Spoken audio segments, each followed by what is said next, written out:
Assalamualaikum warahmatullahi wabarakatuh. Mari ngaji kajian manakib babat Jepara Selendang Sutra Jawa tentang asal-usul tokoh pembuat Jepara, Desa Troso, Desa Mantingan, Desa Krapyak.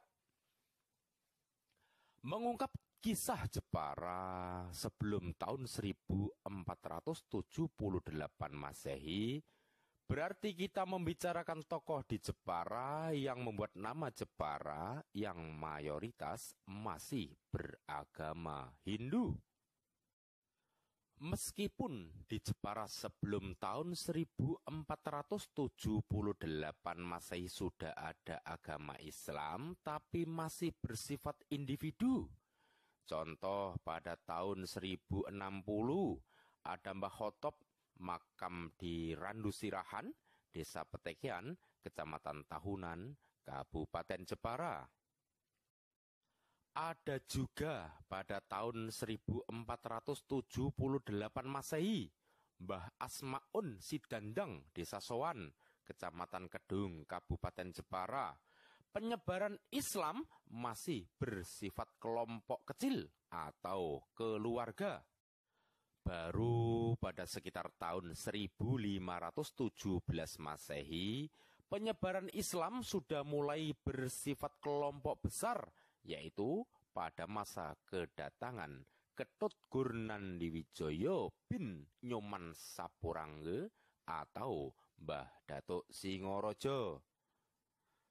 Lalu pada tahun 1521 Masehi, penyebaran Islam mulai bersifat umum oleh Wali Songo yang berpusat di Sentono, Desa Suwan Kidul, Kecamatan Kedung, Kabupaten Jepara. Subscribe channel YouTube Babat Jepara Selendang Sutra Jawa agar bisa mengikuti secara utuh semua kisah yang berhubungan dengan Jepara, Jawa, Nusantara versi keluarga Kesultanan Jepara. Sehingga keluarga besar Kesultanan Jepara pada saat pembentukan tim pengungkap kisah babat Jepara Selendang Sutra Jawa membentuk 3 tim. Tim yang pertama sebagai pengungkap kisah Jepara dipercayakan kepada saya. Lalu tim yang kedua yang membantu saya untuk menemukan situs makam Muslim dipercayakan kepada seorang ulama dari Desa Menganti, Kecamatan Kedung, Kabupaten Jepara, yang mempunyai maunah sebagai penemu makam Muslim, yang merupakan santri dari bapak saya.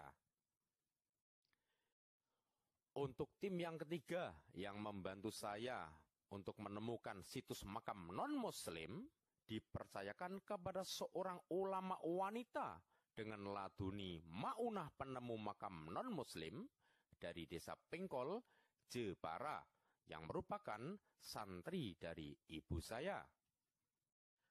Alasan kisah Jepara harus diungkap oleh orang Jepara sendiri adalah sekitar pada tahun 675 Masehi, Kanjeng Ratu Sima sebagai Ratu Kalingga memberi nama Keling yang saat ini menjadi daerah Jepara sebagai Java Dwi Papajara, yang mempunyai arti maksud Jepara sebagai tempat kerjasama dan menjadi pusat ilmu, jodoh, keluarga, harta, kekuasaan.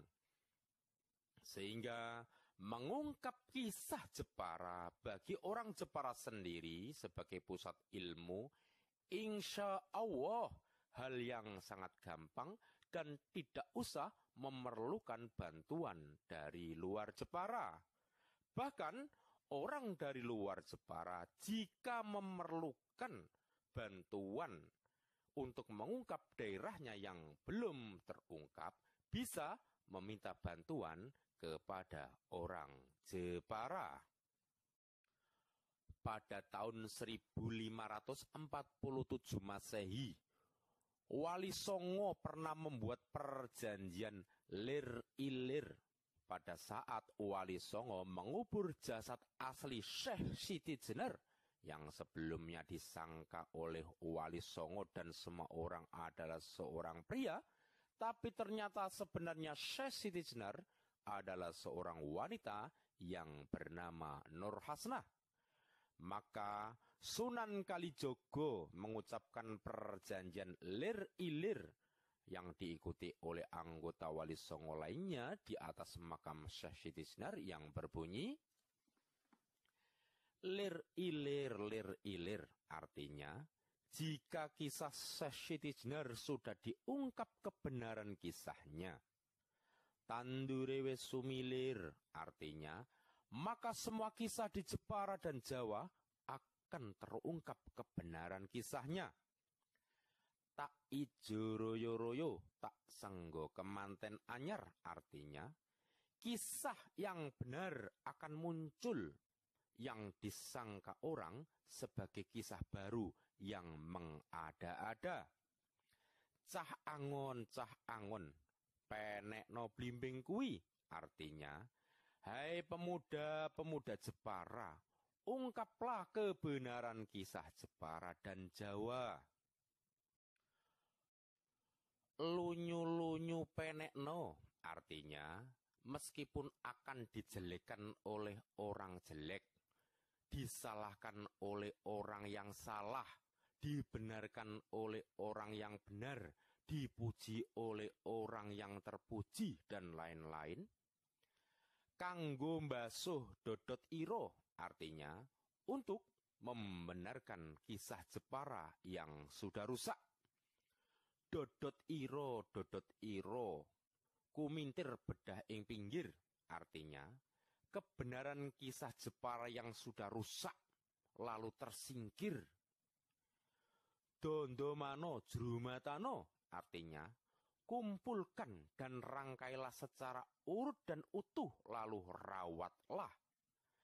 Kanggo sebo mengko sore, artinya untuk kejayaan Nusantara yang nantinya berawal dari Jepara. Mumpung padang rembulane, artinya ketika dibuka ilmu laduni yang diturunkan Allah untuk mengungkap kebenaran kisah Jepara.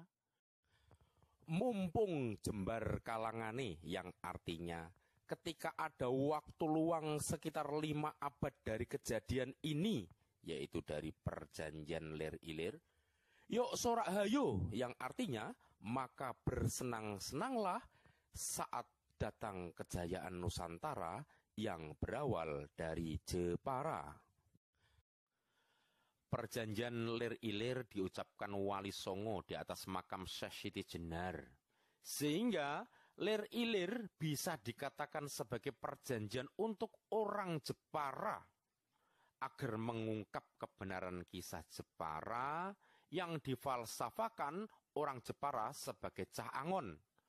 Bukti bahwa orang Jepara sebagai cah angon karena pada saat dilantunkan perjanjian lir-ilir, Kesultanan Mantingan Jepara adalah bernama Kesultanan Kandang Kebo Cak Angon, dengan bukti adanya situs Belik Kebo Cak Angon yang saat ini ada di sebelah selatan Masjid Agung Mantingan, Kecamatan Taunan, Kabupaten Jepara.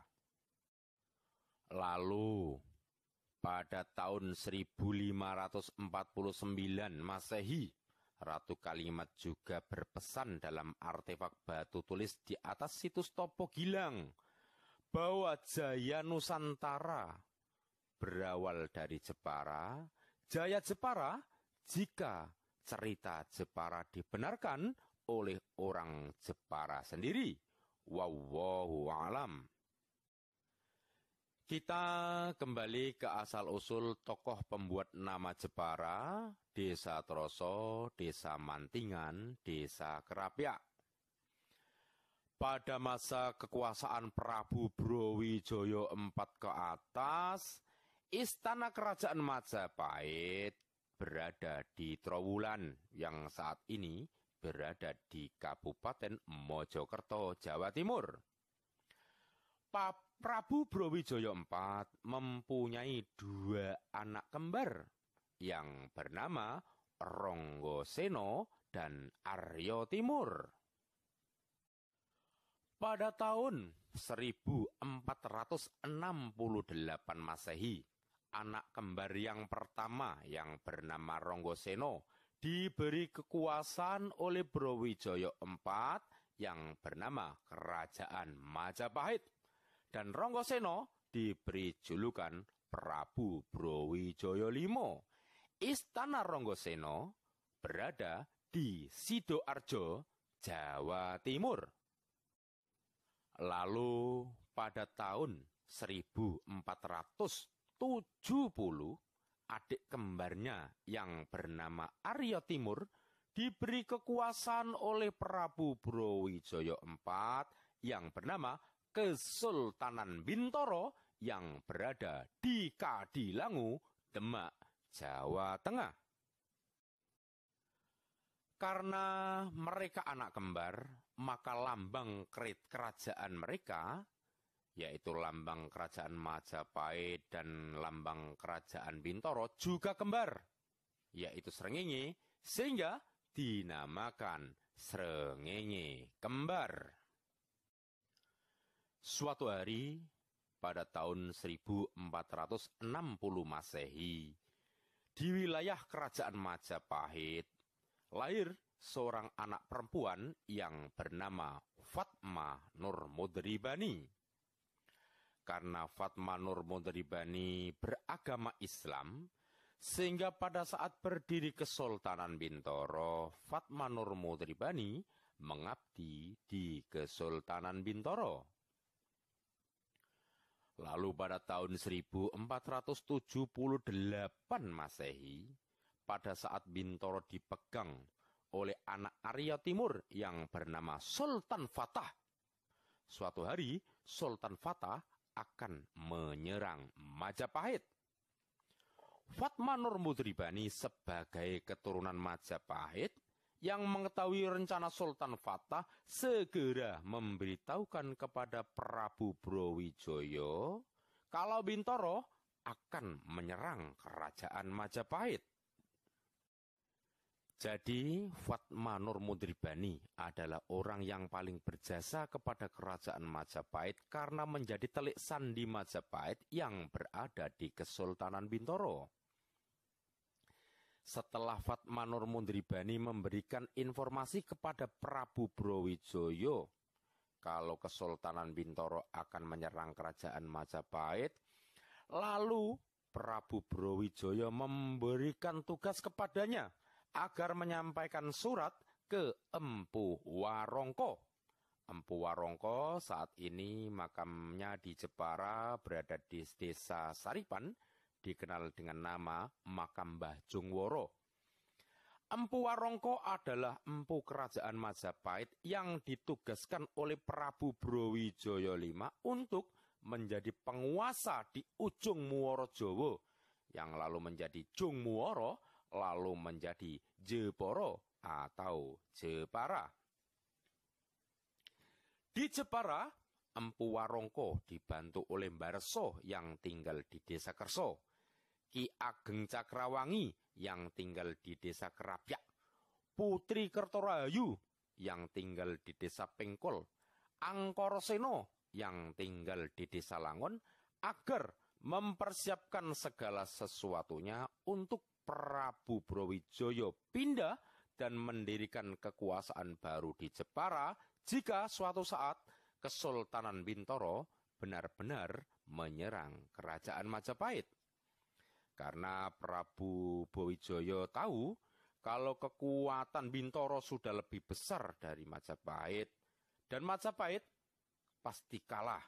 Sehingga meskipun Majapahit hancur, Prabu Brawijaya tetap mempunyai kekuasaan baru, yaitu di ujung Muara Jawa atau Jepara.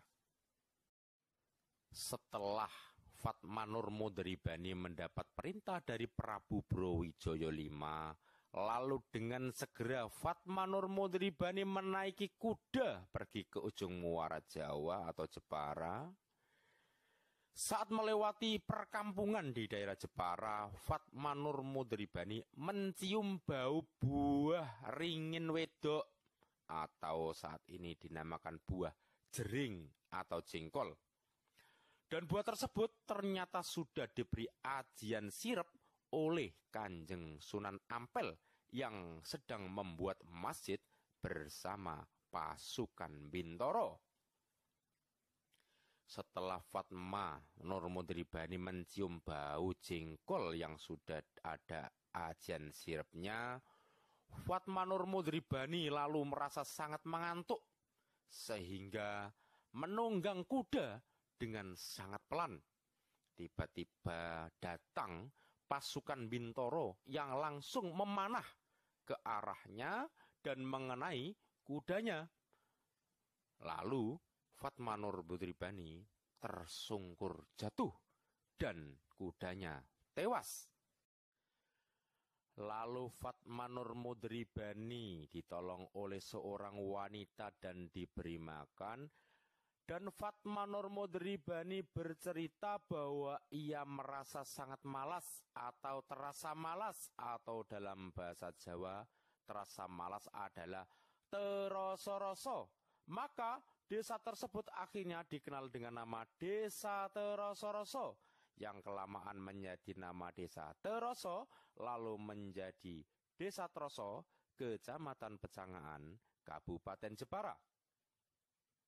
Sehingga masjid yang saat itu dibuat oleh Kanjeng Sunan Ampel dan pasukan Bintoro saat ini berada di Desa Teroso, yang merupakan masjid buatan Wali Bil Karomah, yaitu buatan Sunan Ampel, yang merupakan masjid tertua di Jepara.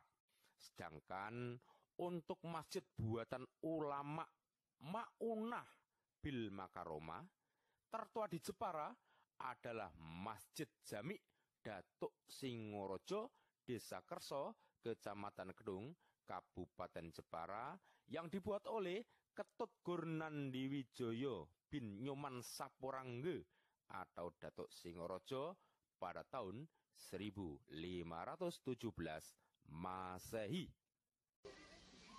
Yang perlu difahami, wali dengan laduni karomah di Jawa hanya ada 9 saja yang dinamakan Wali Songo. Sedangkan ulama yang sezaman dengan Wali Songo dinamakan ulama dengan laduni Maunah Bil Makaromah, termasuk ada Mbah Datuk Singorojo, Sunan Hadirin, Ratu Kalinyamat, dan lain-lain. Sedangkan ulama yang tidak sezaman dengan Wali Songo dinamakan ulama dengan laduni Maunah.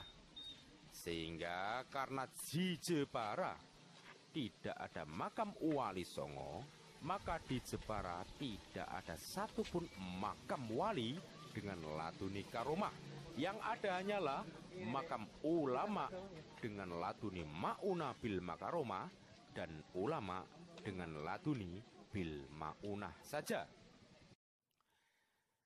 Kita kembali ke kisah Fatma Nur Mudribani. Setelah Fatma Nur Mudribani ditolong dan diberi makan, lalu wanita penolong memberitahu kepada Fatma Nur Mudribani agar berjalan menuju ke ujung muara Jawa tempat Mbah Warongko menjadi penguasa ujung muara Jawa. Yaitu Fatma Nur Mudribani disuruh berjalan ke arah barat dari Desa Troso. Setelah sampai di pantai, lalu disuruh belok ke utara menyusuri pantai. Jadi pada tahun 1478 Masehi, persawahan yang saat ini berada di Desa Bugel, Desa Menganti, Desa Kerso, Desa Rau, Desa Petekean, sampai ke Desa Saripan, dahulu adalah lautan. Tapi setelah sekitar tahun 1500-an, lautan menyusut ke barat, sehingga saat ini lautan menjadi persawahan. Dengan sempoyongan, Fatma Nur Mudribani melanjutkan perjalanan sampai di pantai yang saat ini menjadi Desa Bugel, Kecamatan Kedung, Kabupaten Jepara. Lalu Fatma Nur Mudribani belok ke utara menuju Desa Kerso untuk menemui Mbah Harso, salah satu tokoh pembantu pembuat Jepara.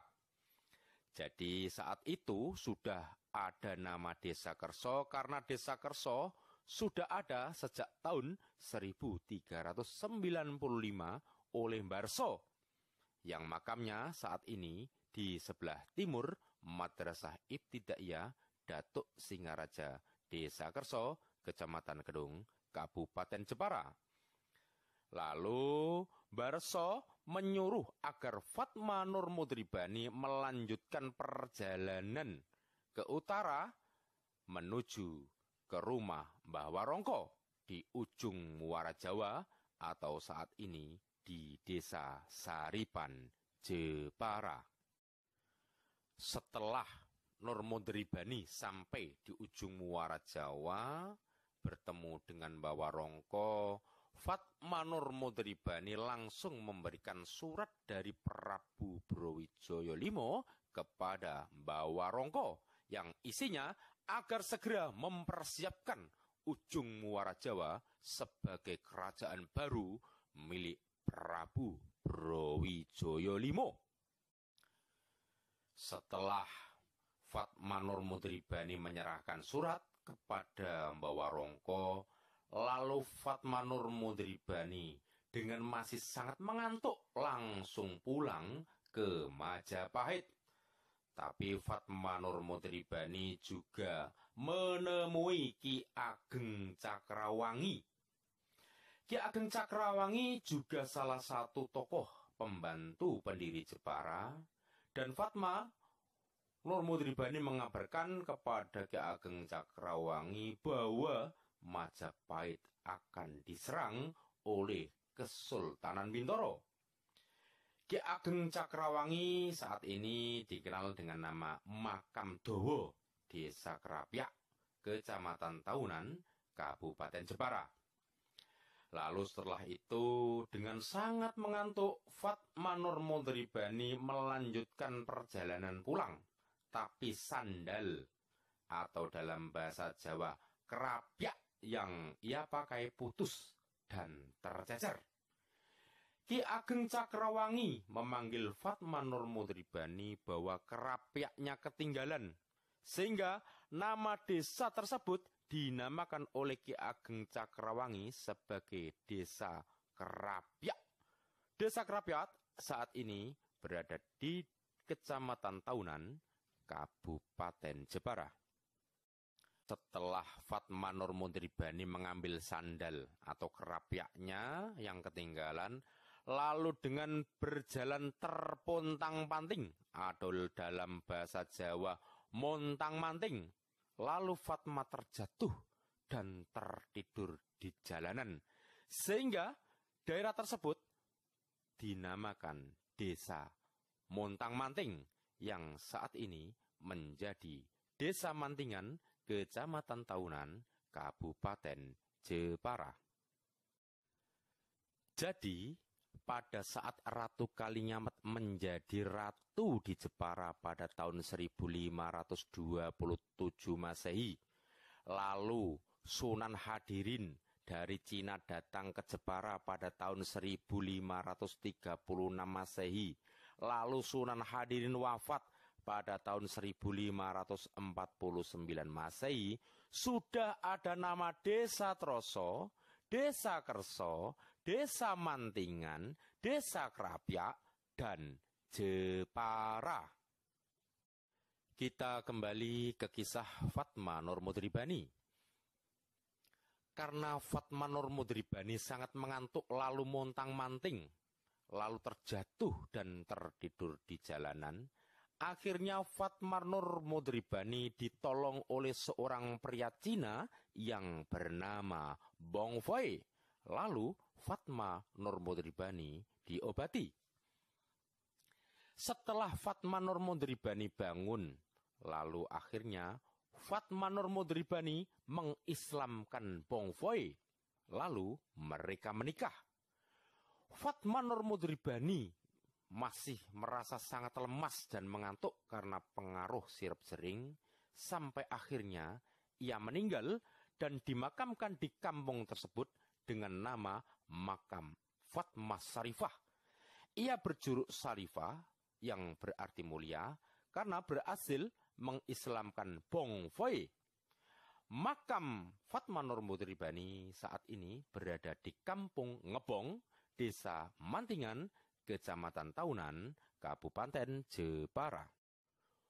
Bongfoy yang menolong Fatmanur Modribani juga terkena dampak dari sirup jering dan akhirnya juga wafat dan dimakamkan di kampung tempat mereka tinggal yang bernama Makam Bongfoy di Kampung Ngebong, Desa Mantingan, Kecamatan Taunan, Kabupaten Jepara. Tapi saat ini Kampung Ngebong, tempat makam Bongfoy, sudah masuk wilayah desa Tegal Sambi, Kecamatan Taunan, Kabupaten Jepara. Jadi, Jepara didirikan pada tahun 1478 Masehi oleh Ronggoseno yang bergelar Prabu Brawijaya V Raja Majapahit.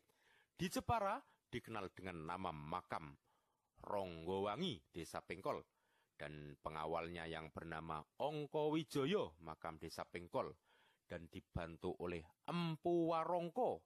Di Jepara dikenal dengan nama makam Mbah Jongworo, Desa Saripan. Lalu Putri Kertorahayu yang merupakan istri selir Prabu Brawijaya V, di Jepara dikenal dengan nama makam Endang Kayu Tangan, Desa Pengkol. Lalu ada Ki Ageng Cakrawangi, di Jepara dikenal dengan nama makam Dowo, Desa Krapyak.